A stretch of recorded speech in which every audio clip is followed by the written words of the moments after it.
Ladies and gentlemen, something frickin' hilarious has happened.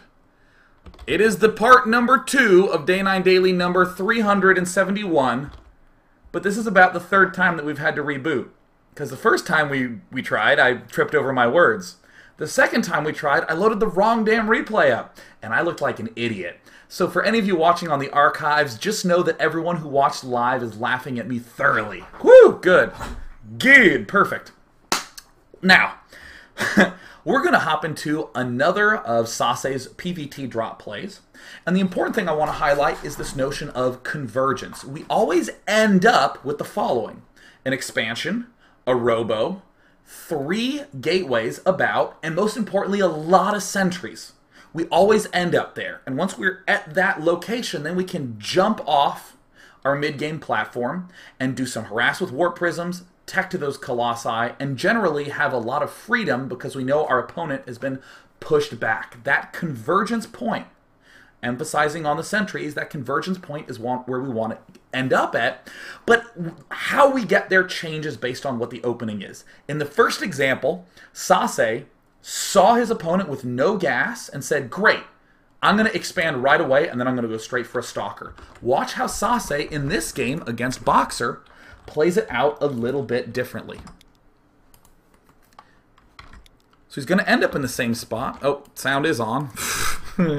Sound's on. We're looking good. So we're going to see Sase open up with pylons, all that sort of usual shenaniganry. And we're going to see a different, slightly different opening than in the last game. And most importantly, what's the thing I emphasized a lot at the end of part number 1? Well, I said be sure to be aware that you can do pushes at the front as well as pressure at the back. And it's that simultaneous pressure that Terrans will struggle with early on. And this style ends up being mega crazy fun to play with. So, at this point in time, we see that Sase has not found his opponent yet. He doesn't know what's up. And then he's going to pop up. He sees, all right, there's a barracks at the front, and he sees gas. Fantastic. At this point in time, Sase knows he's not up against a no-gas early expand. There's some sort of tech coming. So, when Sase saw his opponent early expanding, he early expanded himself. In this case, what Sase is going to do is something, again, a little bit different. He's going to be chrono boosting his probes away. He's building another pylon. Boom! He gets his assimilator up very, very early on. Because again, he's not quite sure what's up. He gets the stalker up a little bit earlier. Now, why is this okay? If my opponent is not early expanding, he's not going to have as much money. So I don't need to early expand ultra fast. In other words, I don't really need to get as much money. But watch how Sase, look at this, he starts getting his sentry, and there he is, just getting the Nexus again. He's trying to shut down vision.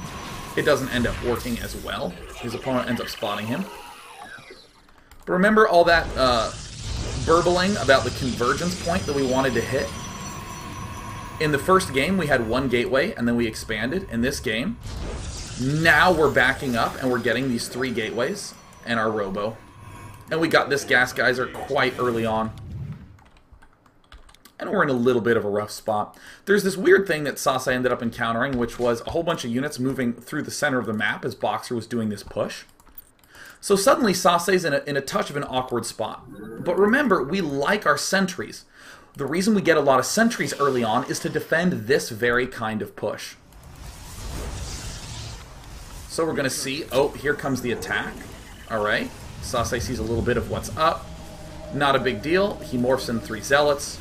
And thanks to our early production of sentries, we can throw down the Guardian Shield. If we wanted to, we could throw down some force fields, but in these really small engagements, you don't necessarily need that much force fielding. Sase cleans it up. Cool. So he's in good shape. Alright, sweet. So now what? Now what do you do as Sase? Again, we love our lot of sentries. We love our 3 gate, 1 robo, and expand. He's going to be getting this Immortal up. Immortals, a lot of people think of as the defensive unit. They think of it as the, oh my god, there's a huge push coming. He's going 1-1-1. I can now get out a bunch of Immortals. Try to start using the Immortals more aggressively. Just as the sentries ordinarily are used just for this early defense, no, we can begin being aggressive. Sase's setting up right here to do this sort of push. Ordinarily, nothing difficult about defending this from Boxer's position. Nothing at all. But what did I emphasize was so good about this build? It's the counterplay of the pushing at the front with the dropping at the back. So here comes the push. We throw down a couple of these force fields. One, we break through. No, it doesn't work. That would be like the nail in the coffin moment for most Protosses. Still going for that. Robotics Bay. Again, Colossi take a hell of a long time to get up. How do we buy ourselves time? With this Warp Prism. Still some slight pressuring at the front. Nothing overly committal. Just doing some gentle damage. And the Warp Prism from Sase now commences its reign of kick-assness. He loads up this usual mix of 3 sentries and a zealot. The important thing is that the sentries that are loaded up have a decent amount of energy. More sentries being morphed in the front. Back home, Colossus production going on. In a usual game, I think that you'd be generally worried about your opponent having some sort of drop tech right now. Boxer is incidentally going for a lot of barracks. But this is generally where you start being like, I'm a little nervous. If he drops me, I'm going to be in a lot of trouble. Well, no, Sase is going to beat you to the punch. Immediately, he's going to pop in here, and this is a much better force field positioning that he does. Look at that. Nailing a bunch of these SCVs.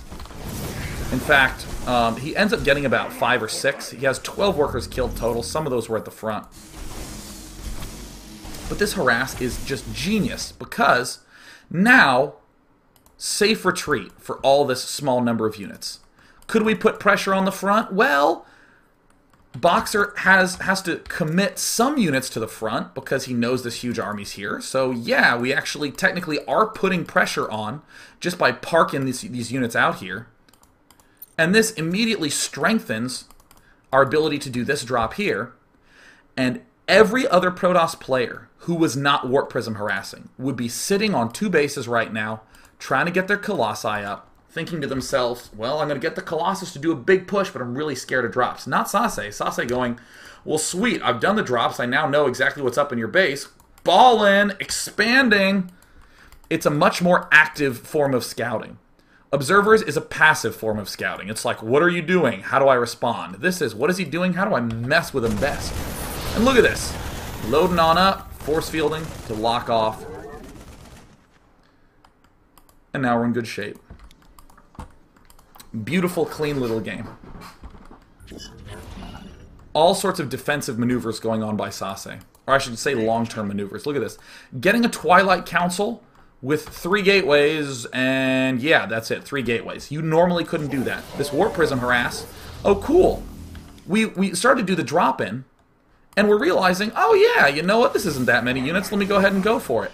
Because we see our Terran player so committed to having all these units at the front of the base. So yeah, why the hell not do some warp-ins? And then when I start losing units, no problem. Just load up what I just warped in. Cool. Sase actually has not done many warp-ins of units for his main army. He's mainly had idle gateways. Notice that 2 of these 3 gateways can produce right now. He's leaving them available so that way he can do these sorts of warp-in plays, or if he needs to, big defense. The only thing that's really staying active is this robo, and his probes actually are being very active and adding on more gateways. Look at him, still poking, still prodding. So alright, cool, Boxer has stuff at the back, he has enough stuff at the front, and Boxer has nothing else. Look at the vision of Boxer. He has absolutely nothing. And suddenly, what Boxer wants to do is do drop harass, but he's going to end up spotting the Colossus and going, I'm under pressure, I really need to begin getting more Vikings. He's going to begin getting the starports. And suddenly you have a 2-basing Terran who's going Marine, Marauder, Viking.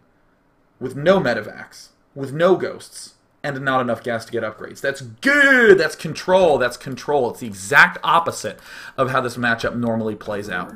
The exact opposite. Make sure your guys are mining, that's actually important. We want to do that. You can be pretty damn bold. 2 Colossus with range is a pretty reasonable amount, as long as you have a good number of sentries, to do this follow-up play. where we have a push here. Notice that the army is actually positioned behind the pylon and behind this observer. Again, buying a little bit more time. We're poking. We're trying to see. Nope, couldn't do it. Nope, don't want to do it. The fact that both of these were poised and ready to strike is one of the key parts of the build. I also like that Sase does go for the Zealot charge. Theoretically, we could be up against drops, and we'd probably want some Blink Stalkers for that. But when we are really controlling the pace of the game, and we know he's pretty much committed to building Vikings, Marines, and Marauders, and not that many medivacs, what it really means is he's going to be doing just direct engagements, and Speed Zealots are kind of what you want for those direct, engagements. So let's go ahead and finish this game up, so we can go on to part number 2, shall we? Or excuse me, part number 3. Push comes out. Some of these late turn plays coming in. Notice that this army is positioned to be able to deal with drops. First time the entire game Sase has done that, and he's at the 16-minute mark. Very surprising. Sase gets caught a little bit out of position, but when this engagement finally happens, it is a super incredibly easy engagement for Sase. Stupidly straightforward. He just has more of everything. And Terran does not even have a third command center up. That's the power of these control-type plays, and I really credit that Warp Prism for being the badass that sealed the deal in the game. And then Sase wins with 127 food to 162 or to 062 food. Sweet. So now let's pop into the game that I initially erroneously loaded when I first attempted to do part 2. So sweet, good, good. Let's load it up. It's going to be on Shakuras Plateau. Yes! Doing it properly. This is another game between Sase and Bomber. And I think Sase played this off like a genius. So this is the second game of part number 2. In part number 1, in our first game, we saw a basic introduction to the build order. We talked about this important convergence points of having 2 bases, 3 gateways, a robo, and a lot of sentries. That's what we introed, and then the Warp Prism harass straight into some big late-term play. In the second game we just saw with Boxer, we got the chance to see how to do this simultaneous aggression and how to do some increased warp-ins at the back as sort of a snap judgment call. And in this game, we're going to see a lot more interesting transitions after the convergence point and a lot of cool toss judgment. Or, not toss judgment, in battle judgment. So again, Sase sees no gas. Cool. He's going to expand right away. Note that difference. In the last game, Sase saw his opponent getting a fast gas, and what did Sase do? He got his own fast gas and got a stalker up. Because he sees no gas from his opponent, sweet. I'm just going to expand right away, and I'm going to get my warp gate up right away. Nexus on 19. And there he is, chrono boosting out his stalker. Chrono boosted stalker is pretty damn typical. Pretty damn typical. Sase with the very fun little pylon sneakeroo. So Bomber's going to do something that I think will surprise many, many, many people. Bomber's actually just going to float here to the island and expand a third time. That's very Bomber-esque. Bomber loves all sorts of 3 command center plays. So, alright. Sase is going to be getting 2 gateways up first. He's going to be getting stalkers up first. Why no robo so early? Why get a robo? You know your opponent cannot have any sort of cloaked units early on, so you don't need a rush to get the observers up. But your opponent can push with a bunch of ground units early on, so let's get our 2 gates up and running. Or hell, let's get our 3 gates up and running before the robo. Fantastic. And he's going to poke up, he's going to shoot a little bit, and he's going to back right off again. Lovely. And there's the robo going down. We're starting to see the sentry count increasing. 3 stalkers at the front. And here as it comes, oh my goodness, we're going to get the gateways to produce none other than some sentries. Come on, do it. Yeah, there they are. And at the 7-minute mark, as we mosey on along, a little while, let's actually just let our robo finish. Bam. All right, guys, hey, look at this. Look at this. We're just past the 7-minute mark. Look at the convergence that we're seeing. It doesn't matter so much that Sase has 3 stalkers this game, and then he got 1 stalker that game, and then he got 2 stalkers. It doesn't matter as much that he had specifically X many workers or got his 3rd geyser on 29 food or what have you. The important thing is this general look. A good amount of sentries, 3 gates, a robo. And I emphasize this so much because when you go out and you try to try Sase's style, what's going to happen is you might like getting a zealot early on. You might be a little more defensive than the usual player. Hell, you might get attacked early on and have to build a bunch of units. The important thing is that you know where you want to wind up at. You want to know where to wind up. So Sase is just doing some good defensive stuff, keeping his stuff at the back of his base, continuing to build probes, and again, significantly, Sase gets his 4 geysers up very fast. And right away, gets the warp prism, literally doesn't even see anything that could trigger it. This is a pre-game decision. I will be getting warp prisms in this match. So hilariously enough, Bomber literally gets spotted instantly. This is not even an exciting moment. Sase is just like, oh, alright, cool. Well, I guess I'll just go kill that. As usual, we see the robotics bay plop down. Now, in the first game and the second game, we saw Sase go for some long-term moves like expanding. We saw him not do as much at the back. We saw him not do as much at the front. It was sort of gentle. Now, after the convergence point, we're going to see Sase go absolutely nuts. He's going to go bonkerville. Smart positioning with the sentries at the front. A nice defensive maneuver. Getting a 4th gateway. Alright, cool, yeah.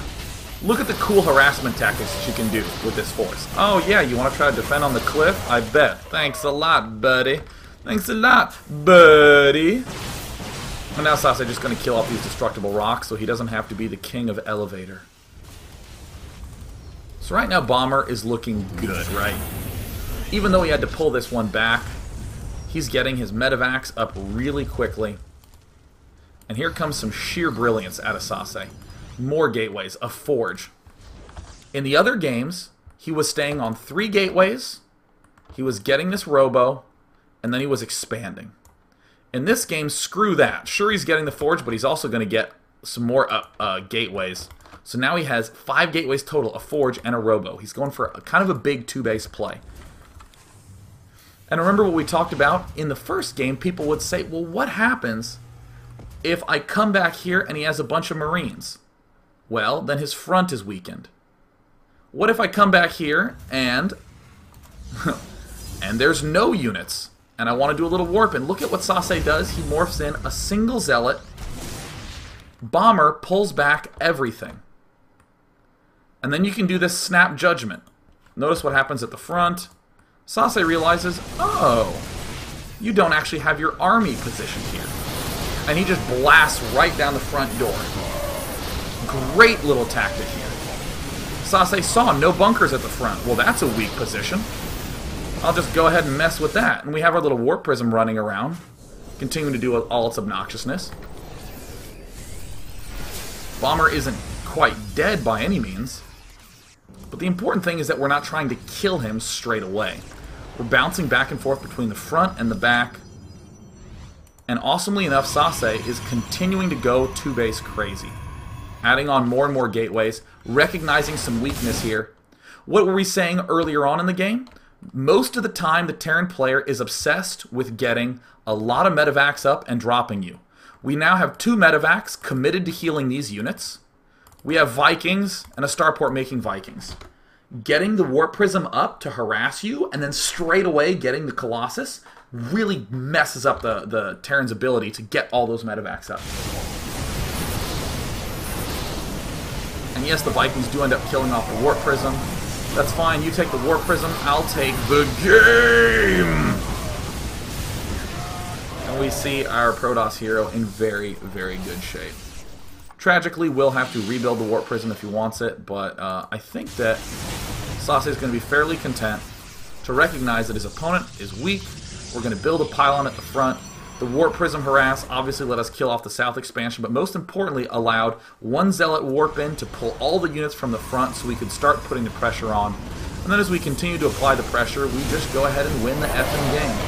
What if our opponent dropped us in the middle of that? I bet with what medivacs, what, these two? These guys with no energy? Yeah, they're not dropping anybody. Ba-dum da da da da bum bum Sase. Ba-dum da da da dum dum dum da da da da dum bum rum ba-dum da da dum. Tequila. All right, cool. That's going to wrap up part number 2. In part number 3, we're going to look at a 4th game where we're going to see Sase do a very similar opening, but we're going to see problems that can arise. Some big problems that can arise with that style of play and what to avoid. So whatever you do, do not go anywhere. We'll be finishing up right after this, after a 2-minute break. See ya, see ya, see ya. See ya, see ya.